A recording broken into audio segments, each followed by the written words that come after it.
حضرت عمر رضی اللہ تعالیٰ عنہ خاندان نبوت کا کتنا احترام کرتے تھے، اس پر چند واقعات ملاحظہ فرمائیں۔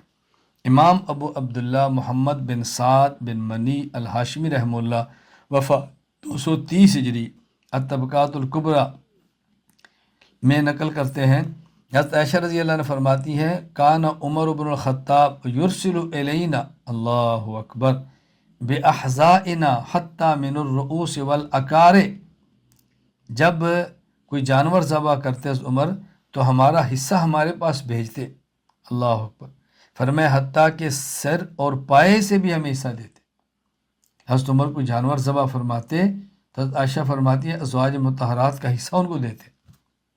پائی بھی دیتے، سری بھی دیتے، اتنا اہتمام فرماتے تھے جس کا ہمارا کچھ اہتمام ہی نہیں ہے، اللہ اکبر۔ امام ابو الفرج جمال الدین عبد الرحمن ابن جوزی رحمہ اللہ وفات 597 ہجری المنتظم فی تاریخ الامم والملوک، جس میں فرماتے ہیں کہ حضرت ابو عثمان ابی حارثہ الربیع نے نقل کیا حج عمر بازواج النبی صلی اللہ علیہ وسلم ما ہن اولیاؤہن ممن لا تحتجبن منہ، اللہ اکبر۔ حضرت عمر رضی اللہ تعالیٰ عنہ اپنی خلافت کے آخری سال نبی کریم صلی اللہ علیہ وسلم کی ازواج مطہرات کو ساتھ لے کر حج کیا، لیکن کیسے کیا؟ ساتھ ان افراد کو لیا جو ان کے محارم تھے اور ازواج مطہرات سے ان کا پردہ نہیں تھا، ان کے محرم ساتھ لیے۔ وجعل فی مقدم قطارہن عبد الرحمن ابن عوف، اللہ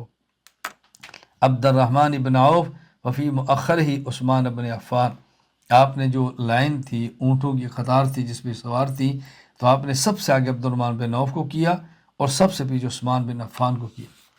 عشرہ مبشرہ میں سے دونوں کتنے بڑے لوگ تھے ازواج مطہرات کے اعزاز کے لیے، ایک کو آگے اور ایک کے پیچھے، اور ازواج مطہرات کو ان کے محارم کے ساتھ لے کر گئے تاکہ میں ان کا حج کراؤں۔ رسول اللہ صلی اللہ علیہ وسلم دنیا میں نہیں ہیں، ازواج مطہرات ہماری مائیں ہیں، حضرت عمر کتنا ان کا اعزاز فرما رہے ہیں کہ شاید اگلے سال میں زندہ نہ رہوں، چلو میں سب کو حج کراتا ہوں، اپنے محارم کو ساتھ لے لو،